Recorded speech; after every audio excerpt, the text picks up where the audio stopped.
Estamos en el capítulo 15 de la epístola a los romanos. La semana pasada vimos el capítulo 14, que hablaba de la caridad con los débiles. Lo leímos completo, dijimos que era tema para un retiro. En el capítulo 15 dice así San Pablo, en la carta a los romanos, versículo 1: nosotros los fuertes debemos sobrellevar las flaquezas de los débiles y no buscar nuestro propio agrado. Que cada uno de nosotros trate de agradar a su prójimo para el bien, buscando su edificación.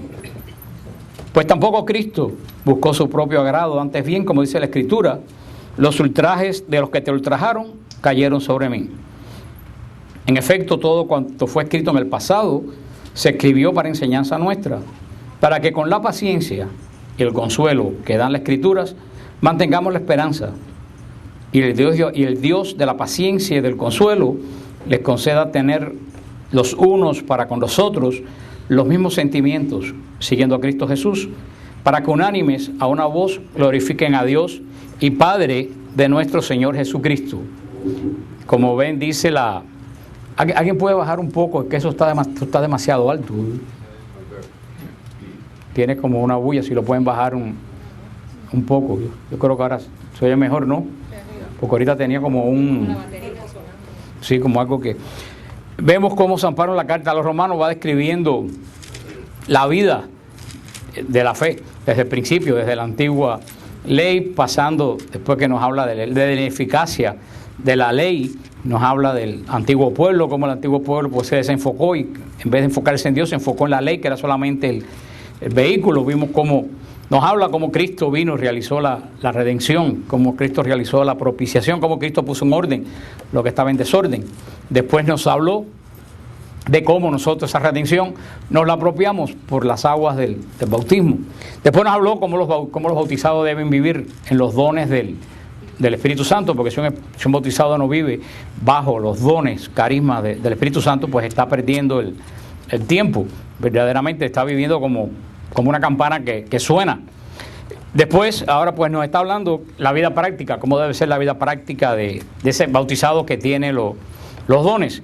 Vimos en el capítulo 14 cómo hablaba de la caridad hacia los débiles, cómo no debíamos dar escándalos, cómo no debíamos poner leyes sobre las personas cuando Cristo nos ha hecho libres. Y en este capítulo 15 sigue San Pablo, y es muy interesante cómo comienza el capítulo 15. Nosotros los fuertes debemos sobrellevar las flaquezas de los débiles y no buscar nuestro propio agrado. Eso es súper importante. Y San Pablo se cataloga como fuerte, pero ¿fuerte en qué? Fuerte en la fe, fuerte en el Espíritu. Porque fíjate que San Pablo va a decir algo muy interesante en una de las epístolas. Va a decir: el que se cree que está fuerte, cuidado no se caiga. O sea, en las cosas de la fe, esta fortaleza, tenemos que estar seguros que esa fortaleza no es de nosotros. Esa fortaleza nos las da el Espíritu Santo, que está seguro de su propia fortaleza.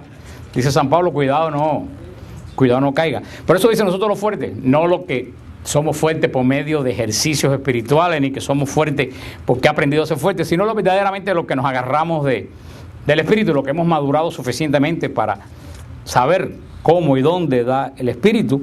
Dice que tenemos que sobrellevar la flaqueza de los débiles. Flaqueza, en este lenguaje tú sabes, quiere decir defecto, debilidades. Y verdaderamente, hermano, esto es muy difícil de poner en práctica.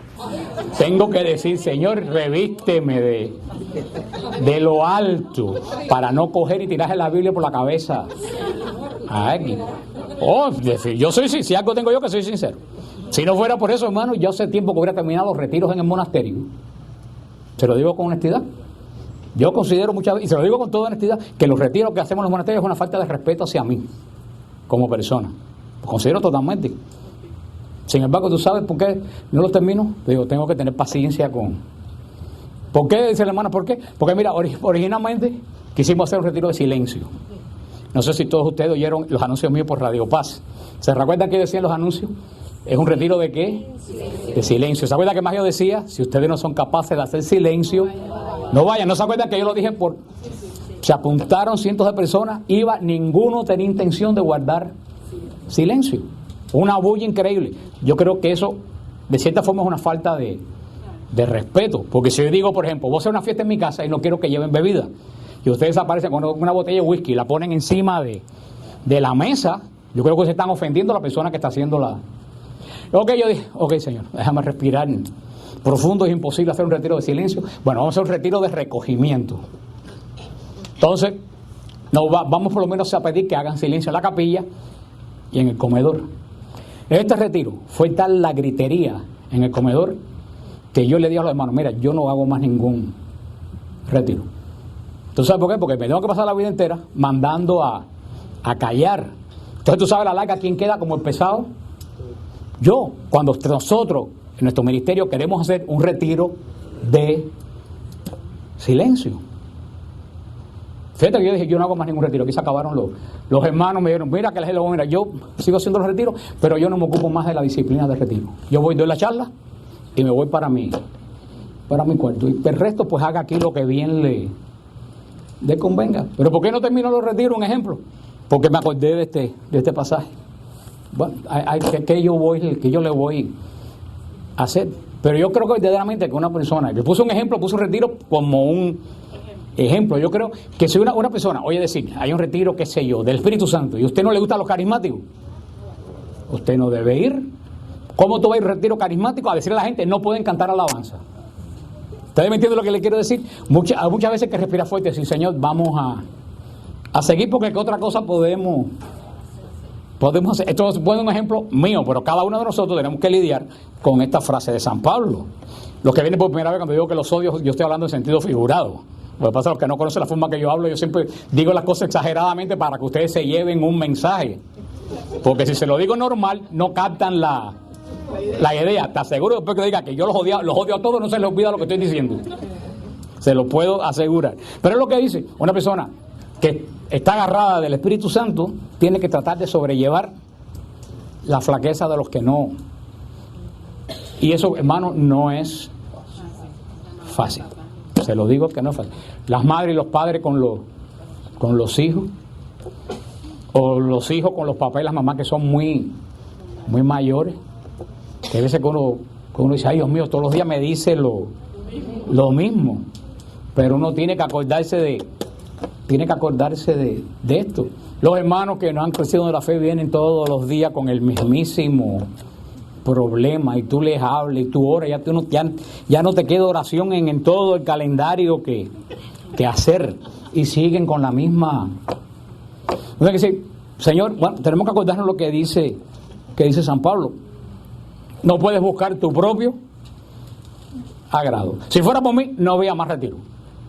Créanme, porque tú sabes, el único que se desespera en todos los retiros, pierde la paz, pierde el deseo de estar en ese lugar. ¿Tú sabes quién es?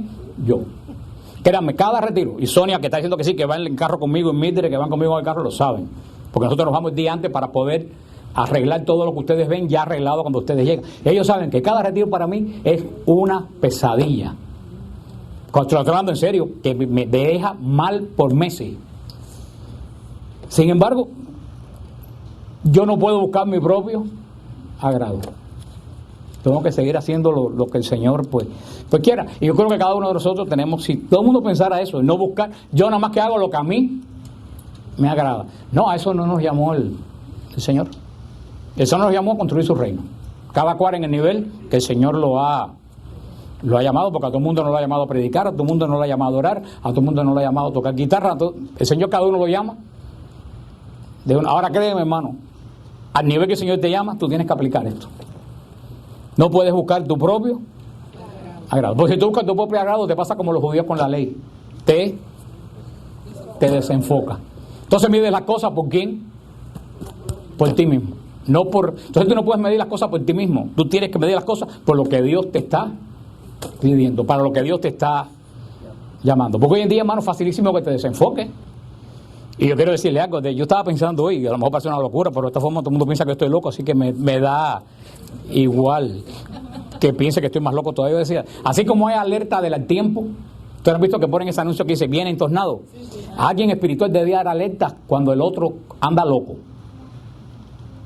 Alguien con discernimiento tiene que haber, porque yo quiero decirle, del lunes para acá, El enemigo de Dios anda desatado. No anda suelto, Sonia, se volvió loco. Hace 2 días, yo no sé quién hace 2 días aquí que no ha tenido problemas, que levante la mano, quien hace 2 días no ha tenido problemas. Tú no has tenido problemas en los últimos 2 días, Carlos. Que no ha tenido. Te voy a dar con el micrófono. Hermano, hace 2 días que el otro anda loco, atacando a todo el mundo a ver a quién puede tumbar. Yo decía, alguien debe tener diciendo de pasar un email, de eso que mandan alerta, que el otro anda hoy enloquecido. Yo se lo digo, por eso tiene que ser una persona que tenga discernimiento espiritual, no cualquier loco que anda por... Yo le digo una cosa a ustedes, si quieren seguir mi consejo, todos estos días por la mañana empiecen haciendo la oración de la sangre de Cristo. Se lo digo en serio, el otro hace 2 o 3 días que no sé por qué, no sé si será que le queda poco tiempo, pero lo hace como 3 días que el otro está totalmente más desquiciado de lo que nunca en mi vida lo he. Está como esa gente que lo van a agarrar y empieza a tumbar palo para todo lado.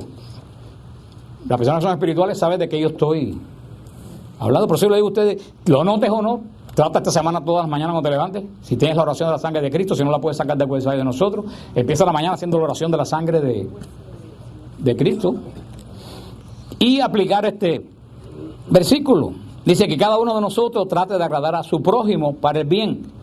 Pero fíjate, no tratando de agradar al prójimo para que digan, ay, qué nice es fulanito. Sino dice que tratando de agradar al prójimo, buscando su edificación. Fíjate que la palabra edificación, ¿qué cosa quiere edificación? ¿Qué cosa quiere decir edificación? Crecimiento.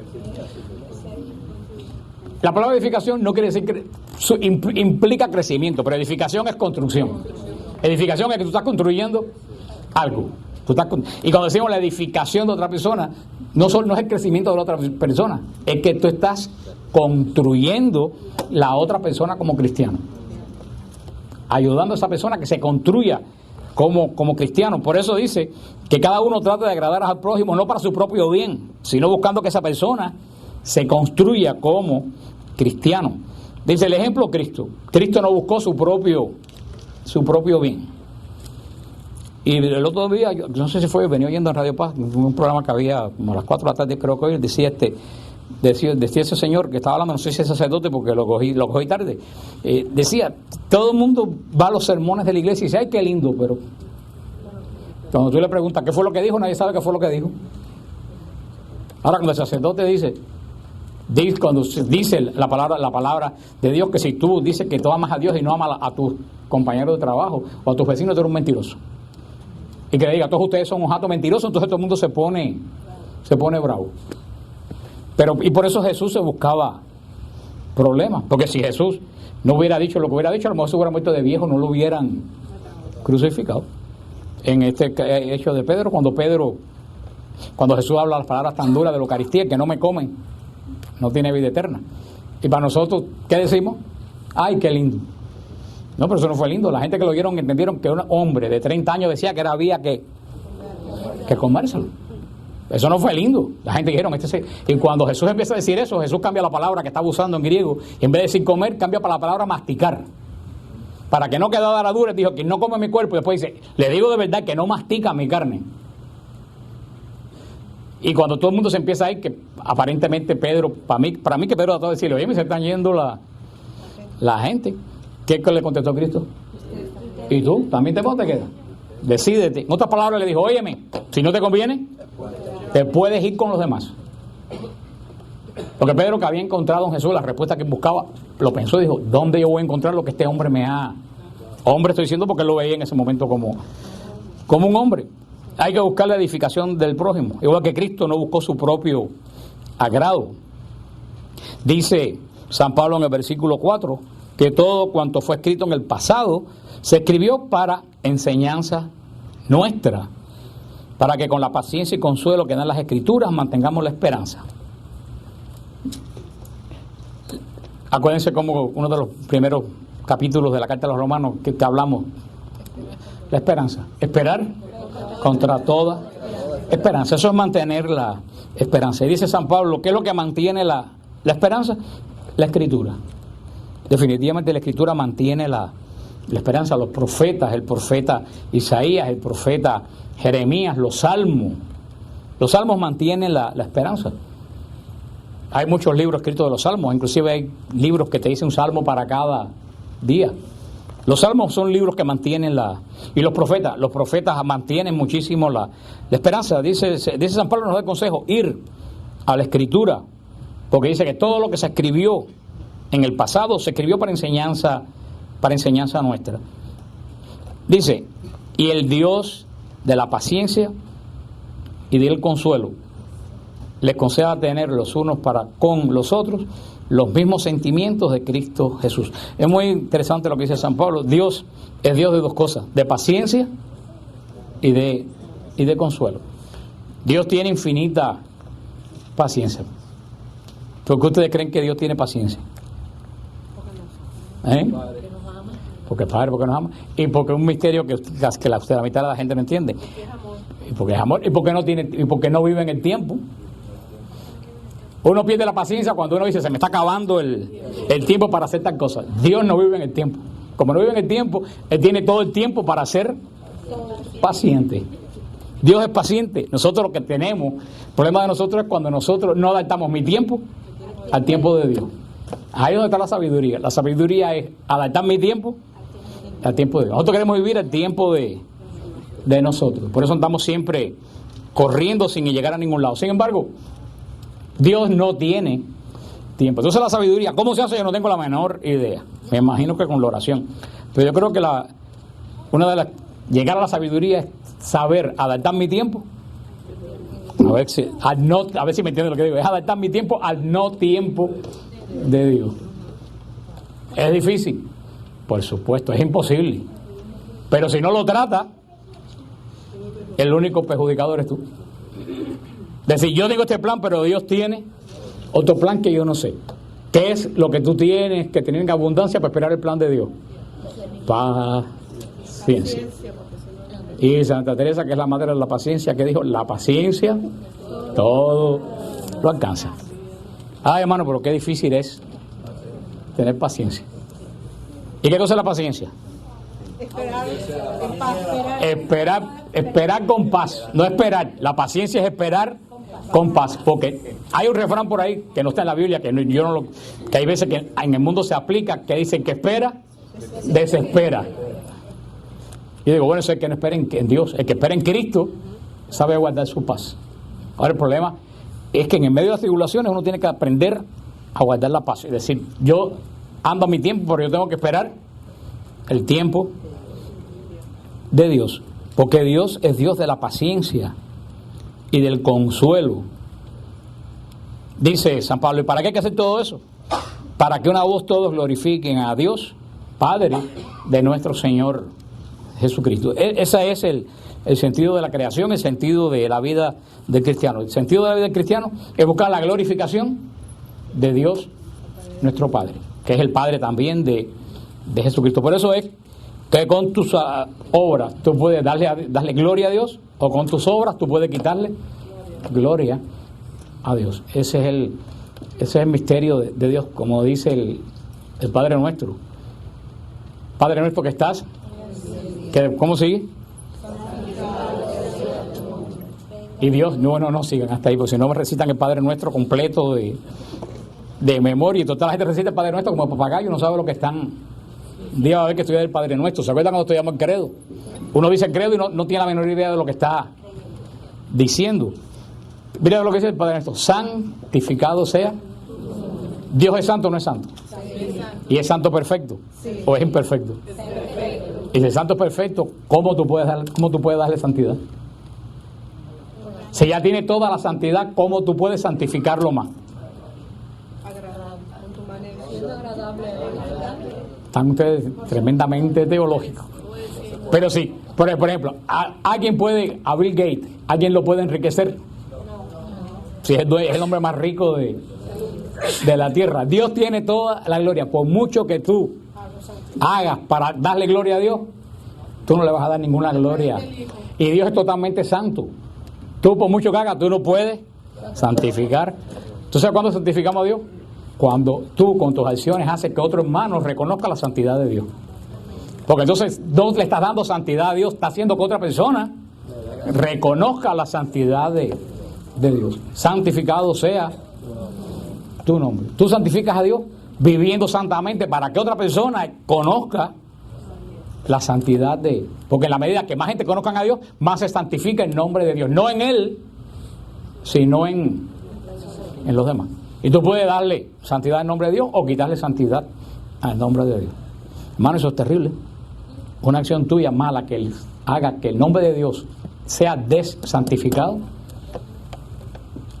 Eso es terrible. Hemos visto todos los escándalos que han habido en estos días, cómo se le ha quitado santidad al nombre de Dios y santidad a la iglesia. Hermanos, esos son pecados que se pagan muy en serio, pero muy serio.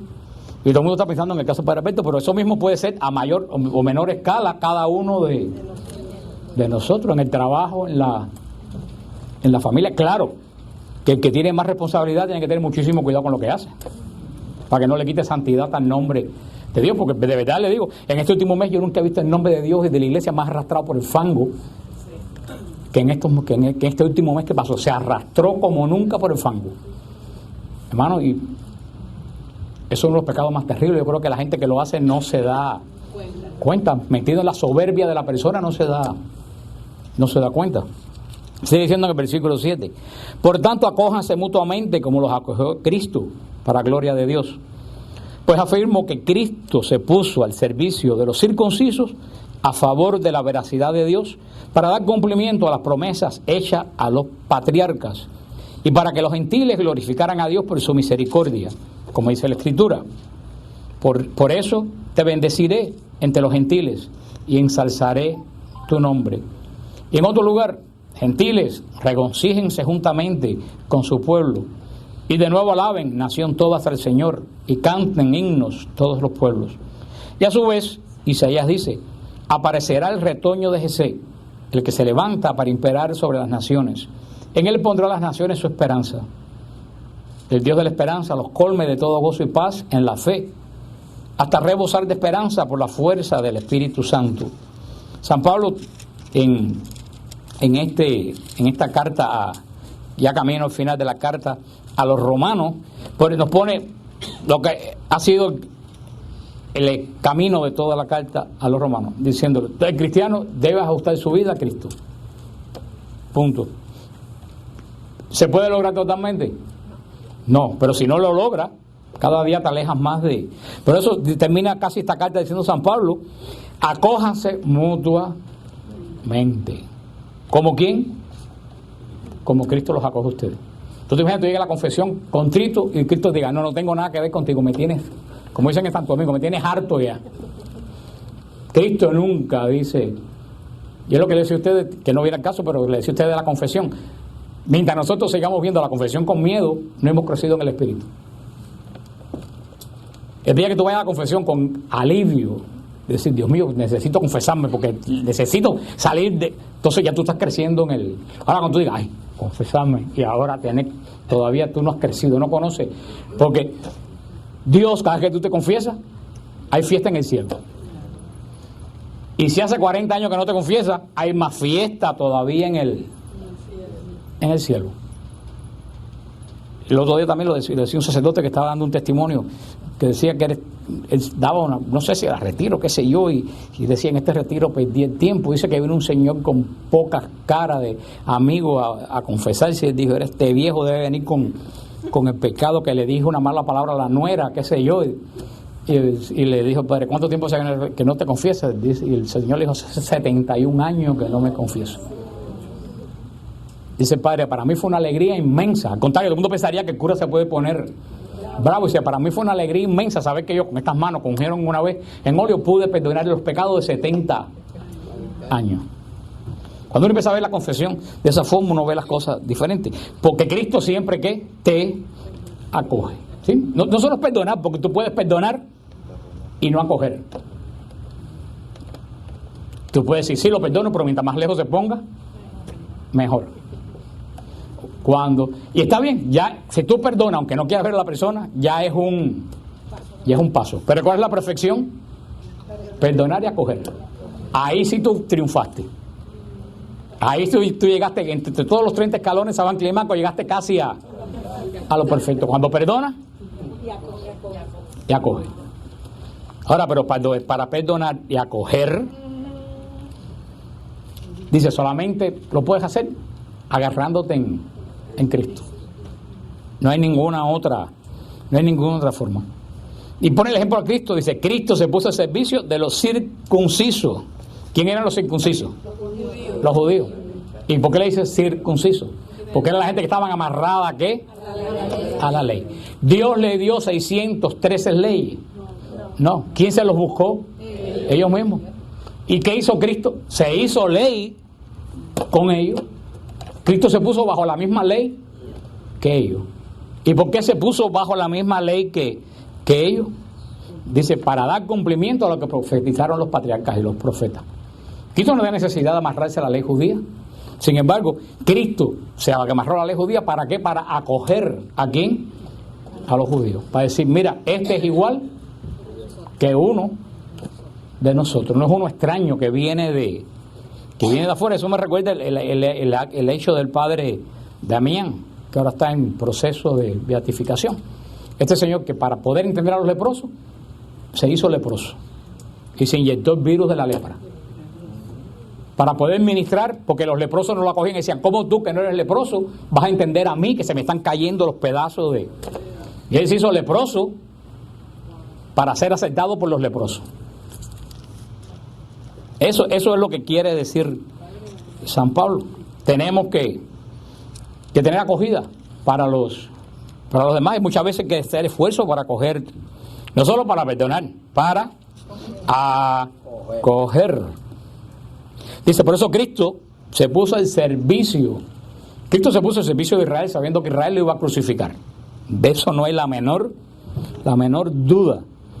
Dice también, ¿para qué? Se hizo circunciso con los judíos, ¿para qué? Para cumplir la ley y para que los judíos supieran que Dios caminaba junto con ellos. Pero también por otra cosa, para mostrarle a los gentiles su misericordia. ¿Quiénes son los gentiles? Los que no son judíos. Gentiles no es aquel que dice, pase usted primero. Eso no es los gentiles que habla San Pablo. Cuando los judíos llaman gentiles, y están diciendo lo fino, porque la palabra que ellos muchas veces utilizan no es gentiles, es perro, hasta el día de hoy. Dejen que no se crean que son tan nice ni nada de eso como nos lo quieren poner. Ellos, los que no son, hasta el día de hoy le siguen diciendo perro a los que no son. Vaya, no estoy diciendo de todo el mundo, estoy diciendo de los que son. Ellos llaman gentiles a todos los que no tienen la gracia. Pero dice San Pablo, se hizo judío también para dar testimonio a nosotros los gentiles. Y dice, y mientras la Escritura dice, por eso bendeciré tu nombre entre los gentiles. O sea, Jesús no solamente se hizo judío, sino también se amarró a la ley para mostrarnos a nosotros cómo también una persona puede, si dentro del orden de Dios, servir a Dios. Y por eso vemos la famosa parábola esa que mucha gente no entiende, cuando la señora que no es judía de Sidón le dice que sane a su hija. Jesús dijo, yo no vine para los perros, yo vine para la casa de Israel. Y que la señora dijo, bueno, los perritos comen las migajas y mucha gente dice, ¿cómo Cristo puede llamarle perra a una mujer? Eso es lo que mucha gente... Pero como siempre he dicho, tú no puedes leer el Evangelio en blanco y negro. Tú para el Evangelio tienes que ponerte en la situación donde se está realizando. Porque si tú no entiendes por qué Jesús dice perra a esta mujer, ¿cuál es el primer juicio tuyo? Yo siempre le digo a las personas, tú siempre tienes que partir, cuando tú lees el Evangelio, de que Dios jamás se equivoca. Entonces, si tú lees el Evangelio y tú crees que Dios está equivocado, puedes tener 110% de seguridad que el equivocado eres tú. Entonces tienes que buscar el verdadero, porque Dios no puede equivocarse. Dios no puede ser grosero. Entonces, si tú no entiendes el Evangelio, tú no puedes decir que grosero es Cristo, no tienes que decir, ¿cómo yo no entiendo? ¿Qué pasa aquí que yo entiendo? Y tiene que saber que eso lo acabo de decir, ¿cómo le decían los judíos a los no judíos? Perro.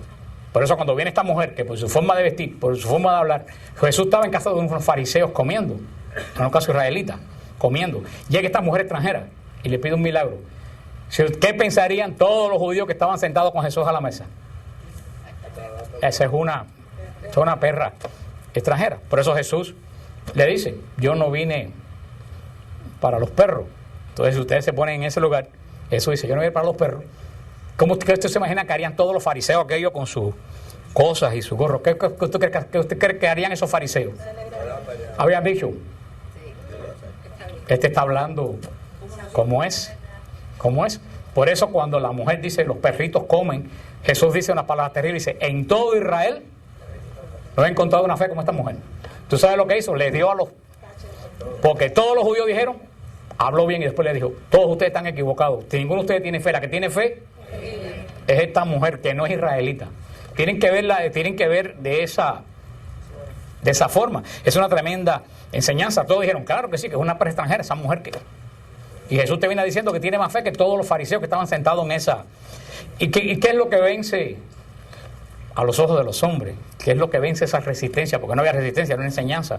Pero ¿qué es lo que vence esa resistencia de Dios? La humildad. Lo único que derrota a Dios es la humildad. Ante la humildad, Dios queda vencido. ¿Por qué muchas oraciones no se dan? Porque no la pedimos con humildad, pedimos con arrogancia. Lo dijo Sor María de Jesús, lo dijo Sor María de Jesús crucificado. Dice, en el cielo hay toda clase de pecado, menos soberbia. Y en el infierno hay toda clase de virtudes, menos humildad. Una persona que es humilde, derrota, en el buen sentido, derrota. Dios se queda desarmado cuando tú eres humilde. ¿Y qué es lo que va a decir entre comillas que desarmó a Cristo? ¿Qué es lo que desarmó a Cristo? La humildad de esa. ¿Qué hubiera dicho otra? ¿Qué hubiera dicho cualquiera de nosotros si nos dicen perro delante de todo el mundo? ¿Qué se ha creído ese sinvergüenza? Se cree, mire, dicen que es profeta. Eso no es profeta ni es nada. Cualquier pagano de mi tierra me trata mejor que... ¿Y qué pasa? ¿Se hubiera quedado? Sin milagro. Cuando la mujer dice, pero hasta los perros comen. ¿Qué puede decir? No solo el corazón de Dios, el corazón de cualquier persona tiene que hacer lo que están pidiendo. Por eso dice que se ha mostrado la gloria de Dios a los gentiles. Y dice, en otro lugar, gentiles, regocíjense juntamente con su pueblo. Alaben naciones todas al Señor y cántenle himnos todos los pueblos. Y es hermoso el versículo 13. El Dios de la esperanza los colme de gozo y de paz en la fe. O sea, San Pablo sigue machacando en esta epístola. Nuestro Dios es un Dios ¿de qué? De esperanza. Bueno, porque si no hay esperanza no hay gozo. Y si no hay esperanza no hay paz. Y hoy en día, más lo que falta en todo el mundo, yo creo que es la esperanza.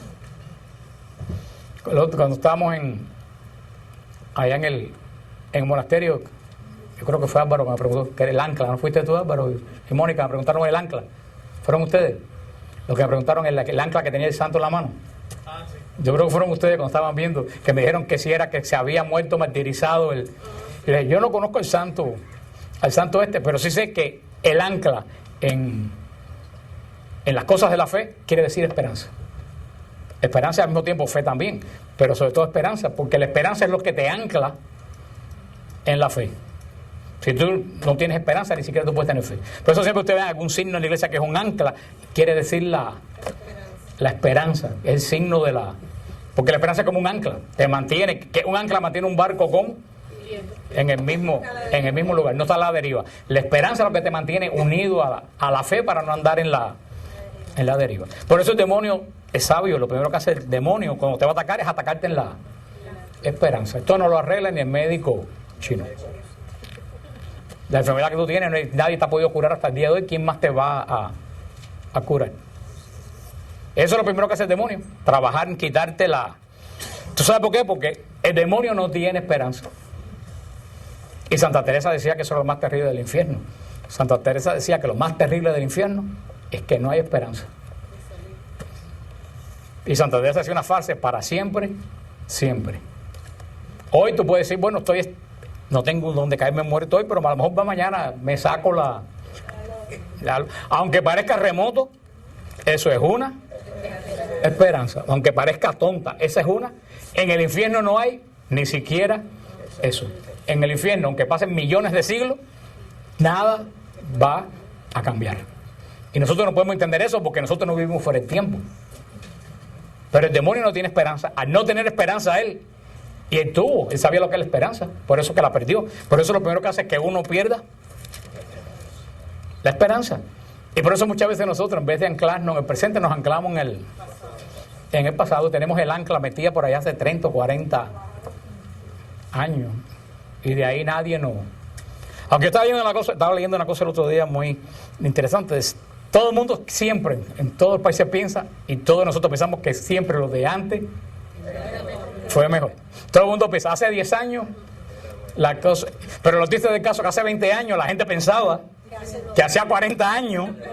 Y tú sabes que en el 2020 la gente va a decir, la verdad que en el 2000 las cosas eran muchísimo mejores. Y yo leí en un libro que eso que tenemos todo el mundo adentro, ¿sabes lo que es? Que nosotros fuimos desterrados del Edén. Y como nos botaron del paraíso y perdimos la gracia, siempre tenemos la añoranza de que lo de atrás fue mejor. Dice que nuestro espíritu, aunque parezca que no, siente que en un tiempo atrás todo fue mejor. Y esa añoranza espiritual te hace decir que lo de antes era lo mejor, pero es que tenemos la añoranza de que fuimos echados del paraíso por nuestra culpa. Pero fíjate que yo no conozco a una persona que nunca añore, que piense que las cosas de antes eran... Dice, eso es la añoranza que tenemos del paraíso que nosotros, que todos hemos... Dice, el Dios de la esperanza los come de todo gozo y fe hasta rebosar de esperanza. Fíjate, no solo que nos come de esperanza, hasta rebosar de esperanza.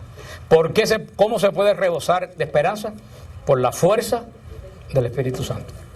Ese es otro don del Espíritu Santo, y la esperanza, que no es uno de los 7 dones canónicos que reposaron sobre el Mesías, pero la esperanza también es un don. Yo creo que hay que pedir también hoy en día el don de la esperanza. Hay que pedir el don de la esperanza en un momento que todo el mundo tiene tanto desánimo. Y todo el mundo mira para adelante y dice, bueno, ¿y qué es lo que hay adelante? Hay que pedir el don de la esperanza, definitivamente. Y ya, nos queda ya 5 minutos para terminar, pero para que ustedes vean qué interesante. Y el Señor es testigo de que esto no está planificado. El año de San Pablo termina la semana que viene. Nosotros empezamos la carta a los romanos en la primera semana del año y la estamos terminando la semana que viene. Y yo ni lo he calculado. Fíjate que yo miré ahora porque yo ni me acordaba cuántos capítulos tenía la carta. Digo, wow, terminamos el capítulo que viene, terminamos la carta de San Pablo. Y duró lo mismo que duró el año de San Pablo, sin planificación ninguna. Por eso en este capítulo ya 16, que es el epílogo de la carta a los romanos, dice San Pablo, por mi parte, estoy persuadido, hermanos míos, en lo que a ustedes toca, de que también ustedes están llenos de buenas disposiciones, repletos de todo conocimiento y capacitados también para amonestarse unos a otros. Acuérdense que San Pablo nunca había visitado la iglesia de Roma, no fue fundada por él. Dice San Pablo, sin embargo, yo estoy seguro, acuérdense que al principio dice, ustedes de la iglesia de Roma, que están a la cabeza de la caridad de toda la iglesia. Dice San Pablo, yo estoy seguro que ustedes están capacitados ¿para qué? Para amonestarse unos a otros. Eso es saber si tú estás capacitado. Amonestarse no es regañar. Amonestarse es enseñar el camino a... Pero fíjate que dice uno a otros. Dice, sin embargo, en algunos pasajes les he escrito con cierto atrevimiento como para reavivar sus recuerdos, en virtud de la gracia que me ha sido otorgada por Dios, de ser para los gentiles ministro de Cristo Jesús, ejerciendo el sagrado oficio del Evangelio de Dios, para que la ofrenda de los gentiles sea agradable, santificada por el Espíritu Santo. San Pablo lo que está diciendo es lo mismo que les dice usted ahorita. Dice, yo sé que les habla, dice San Pablo a los romanos, yo sé que les he hablado muy fuerte muchas veces, pero lo estoy haciendo para llamarles la atención. Es lo que San Pablo está diciendo. Y San Pablo, aquí deja en claro, el ministerio que el Señor le dio a Pablo es el ministerio de los gentiles. Así como a Pedro le dio el ministerio de los judíos, a Pablo le dio el ministerio de los gentiles. Pero Pablo llevó el evangelio a los gentiles, porque hasta ese momento el evangelio se había quedado en qué dominio, en el dominio de Israel. Pero fíjate, ¿a quién se le dio poder de, para que entiendan esto, a quién se le dio poder de ir a los gentiles? A San Pablo. Por eso se le llama el apóstol de los gentiles. Y por eso es que dice, Dios me ha hecho ministro de Cristo Jesús, ejerciendo el sagrado oficio del Evangelio de Dios, para que la ofrenda de los gentiles sea... Para San Pablo es por excelencia el apóstol de los gentiles, por eso se le llama apóstol. San Pablo no es de los 12 apóstoles. El otro día aquí se quedó frío cuando yo le dije eso, digo, pero vaya, no es que San Pablo no sea de los 12 apóstoles, San Pablo nunca conoció a Cristo personalmente. San Pablo era yo tendría 1 año, 2 años cuando Cristo ejerció su ministerio. San Pablo no es de los apóstoles, Cristo no llamó a los 12 apóstoles. Sin embargo, es una de las pocas personas que tiene el título de apóstol. ¿Por qué? Porque a los 12 apóstoles originales los llamó Jesús para ministrar el Evangelio, pero a Pablo lo llamó Jesús para ministrar a los gentiles. Pero fíjate qué interesante, a pesar de que Pablo fue llamado a ministrar a los gentiles, ¿a quién se le dio la orden de que los gentiles podían ser admitidos en la iglesia? A Pedro. Porque lo lógico es que si Pablo es llamado a ministrar a los gentiles, ¿a quién le hubiera dicho Dios mata y come? A Pablo. Si eres quien le dio. No, sin embargo, para que veas cómo el orden de Dios está centrado en ¿quién? En Pedro. Pablo fue llamado a predicar a los gentiles, pero a quien se le dio la instrucción de que los gentiles pueden ser recibidos en la iglesia es a Pedro. ¿Y quién bautizó el primer gentil de toda la humanidad que se convirtió? Pedro. Sin embargo, Pablo está llamado, aunque el orden emana ¿de quién? De Pedro. De Pedro. Pero Pablo es llamado a llevar el evangelio a los gentiles. Y fíjate quién Dios manda a llevar el evangelio a los gentiles. Al que es menos capacitado para llevar el evangelio a nadie. ¿Por qué? Porque perseguía a los cristianos. O sea, al que perseguía a los cristianos es a quien Dios llama para llevar precisamente el evangelio. Mira tú cómo Dios escribe derecho. Este sábado en la renovación carismática aquí en Miami, en la charla del sábado por la noche que dio el padre Jordi antes de la procesión, el padre Jordi decía que San Pablo no solo tuvo un encuentro con Cristo en el camino de Damasco, tuvo un encuentro con la iglesia. No sé si ustedes se acuerdan cuando el padre Jordi lo dijo, es cierto lo que dice el padre Jordi, todos los días se aprende algo. Tuvo un encuentro con Cristo, pero con la iglesia, porque ¿qué le dice Cristo? ¿Por qué me persigue? ¿Pablo perseguía a Cristo? No, Pablo perseguía a la iglesia. Por eso es que le dice Pablo, como que yo te persigo si yo no sé quién tú eres. Y Pablo le dice, ese que tú persigues, esos cristianos que tú persigues es mi cuerpo. O sea, fíjate, y decía Padre Dios, y vemos cómo Pablo, que salió a Antioquía a perseguir a los cristianos, a la iglesia de Antioquía, entra ciego a Antioquía y es llevado ¿a dónde? A la iglesia. Y es llevado a la iglesia. San Pablo no entró a Antioquía y fundó una iglesia en una esquina. Él fue llevado ciego, por la mano lo llevaron ¿a dónde? A la casa de Ananías, a la iglesia de Antioquía. Fíjate, ciego lo llevaron ¿por dónde? De la mano, a la iglesia. Dios es Dios de orden. Si San Pablo no fundó una iglesia en una esquina, ¿quién es nadie aquí para fundar una iglesia en una esquina? Ese es un ciego que no quiere que lo lleven de la mano. San Pablo dice, y San Pablo no volvió a ver hasta que no se bautizó. Un encuentro con Cristo es un encuentro con la iglesia. Y eso es lo que dice San Pablo aquí. Yo soy el ministro, soy aquel que está llamado a llevar la palabra a los gentiles. Y dice en el versículo 17 terminando, tengo pues de qué gloriarme en Cristo Jesús ante Dios. Pues no me atreveré a hablar de cosa alguna que Cristo no haya realizado por medio de mí para conseguir la obediencia de los gentiles de palabra y de obra. En virtud de signos y prodigios, en virtud del Espíritu Santo, tanto de Jerusalén y su comarca hasta Iliria, y dado cumplimiento del Evangelio de Cristo.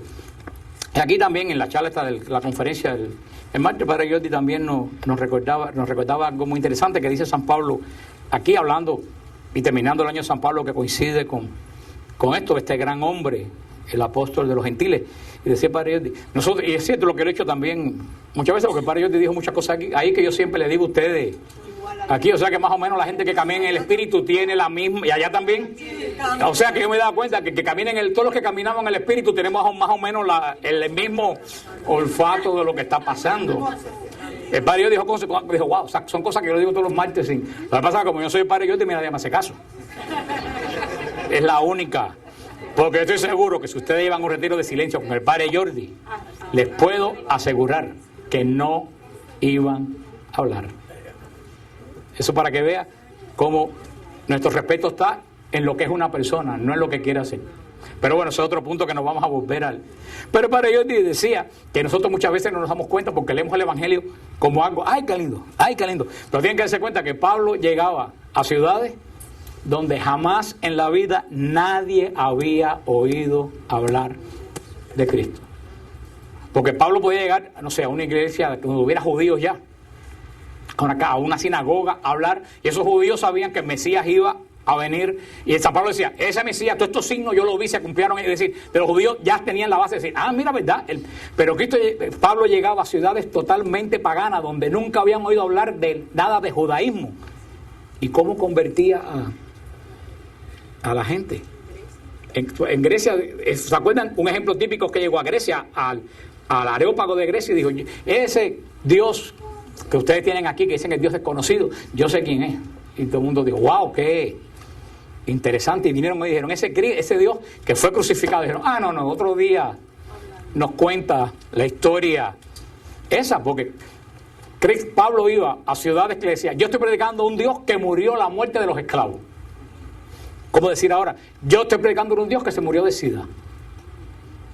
Te dice a cualquiera y dirá, este está loco, un Dios que se muere de sida, una enfermedad de promiscuo. Estoy generalizando, de promiscuo. Eso es lo que la gente cuando decía, yo predico un Dios que fue crucificado, decían, pero ¿este hombre qué? ¿Por qué San Pablo hacía que con su predicación gente pagana de buena primera se convirtieran en creyentes fieles? ¿Tú sabes por qué? Y eso es lo que nos falta a la iglesia hoy en día hoy, lo dice aquí. En virtud de signos y prodigios, en virtud del Espíritu de Dios. San Pablo predicaba el Evangelio con signos y prodigios. Cuando tú predicas el Evangelio con signos y prodigios, la gente cree. Cuando tú predicas el Evangelio y la gente se sana, la gente dice, mejor que le ponga atención a lo que están diciendo esa persona. Si tú predicas el Evangelio y llega una persona hoy con una cara que parece un vampiro y a la semana siguiente regresa con una cara que le han quitado 40 años de encima, cuando psiquiatra ni médico han podido hacer nada con esa persona en años, tú dices, mejor que tenga en cuenta lo que esa persona está diciendo Y eso es lo que le falta a la mitad de los predicadores de la iglesia hoy. Predican un Dios que no hace nada. Entonces te predica un Dios que no hace nada y cuando tienes un problema tienes que ir a un santero o un espiritista, porque no te han dicho que el Dios que tú crees tiene poder. El Señor dio muy claro en su Evangelio, y lo vimos el día de la Ascensión hace 2 domingos, vayan por el mundo predicando el Evangelio. En mi nombre echarán demonios, sanarán enfermos. Esos signos que acompañan es lo que hace que la gente crea. Por eso que hoy en día la gente no cree, porque la iglesia predica. La mitad de los sermones de la misa son unos sermones que no tienen poder, son historias. Y fíjense que casi todos los sermones son en pasado. Cuando ustedes digan predicar en pasado, pónganse a leer la Biblia o piensen en algo piadoso. Te dicen, Jesucristo sanó. Jesucristo no sanó. Jesucristo sana. A mí que me importa que Jesucristo sanara si yo estoy enfermo con cáncer. Un ejemplo. ¿Tú sabes lo que me interesa a mí? Saber que Jesucristo sana. Eso es lo que le falta a la iglesia. Y es lo que me decía un hermano que me escribió todo y decía, porque yo fui a un encuentro de los focolares, cogí focolares por decir cualquier, o de los Opus Dei, qué sé yo, y era tan bonito porque todo era tan precioso.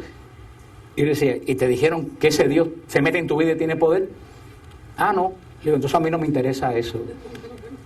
Hoy en día a la gente no le hace falta idea, le hace falta saber que Dios tiene poder. Eso es lo que le hace falta saber a la gente hoy. Y es lo que hoy en día la mitad de la iglesia tiene miedo a predicar. Tiene miedo a predicar que Dios tiene poder. Y una de las características que más de Dios a mí me importa es que Dios es providente. Si Dios no se mete en tu vida y te da, ¿para qué yo quiero a Dios? Entonces Dios se vuelve un concepto.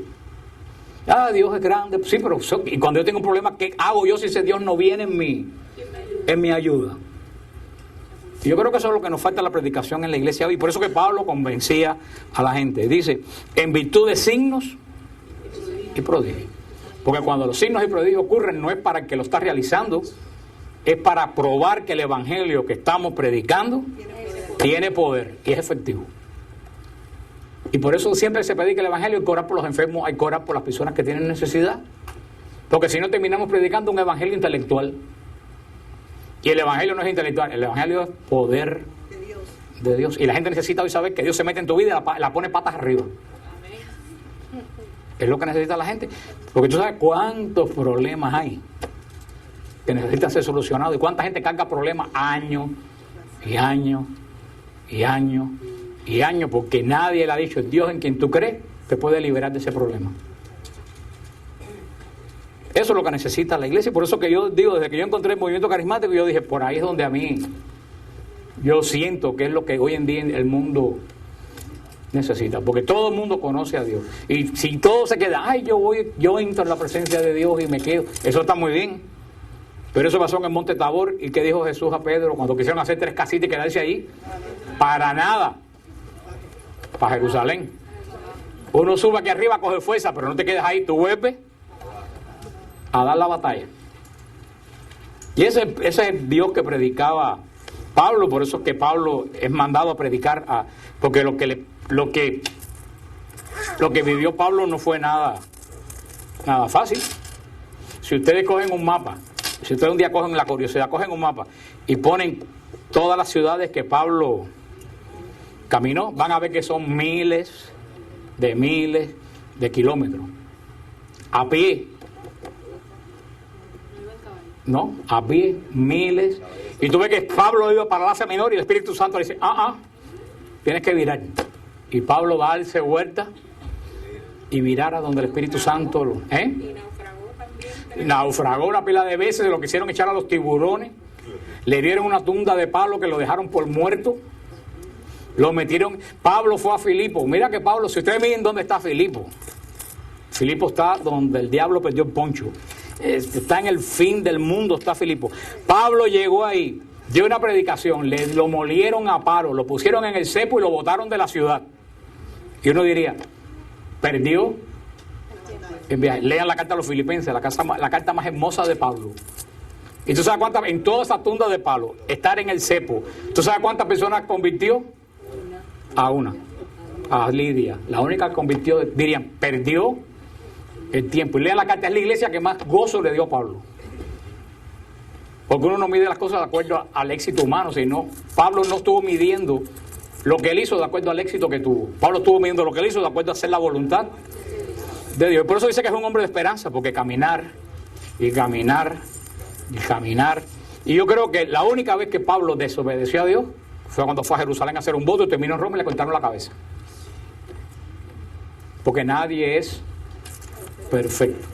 Pero Pablo es un hombre de esperanza. Pablo, a él no le importaba dónde iba. Iba, predicaba el evangelio y seguía según el Espíritu lo guiaba. Este es el hombre que la iglesia ha celebrado en este año, que nosotros, gracias a Dios, hace como un mes estuvimos en la tumba de él, cuando fuimos a Roma. Y yo creo que todavía mucha gente, cuando la gente va y no se da cuenta que ahí está este Pablo que escribió las epístolas, que está el cuerpo de esta ahí mismo donde estuvimos nosotros. Yo creo que uno pasa un poco por esos lugares como medio que aturdido y no se da cuenta que donde rezamos esta oración, a 2 pies de ahí está el cuerpo de Pablo enterrado. Y nos tenemos que dar gracias a Dios porque Pablo no está enterrado en ninguna iglesia bautista, en ninguna pentecostal. Está enterrado en una iglesia católica. Y los 12 apóstoles están enterrados en iglesia católica. Qué raro. Terminamos. Vamos a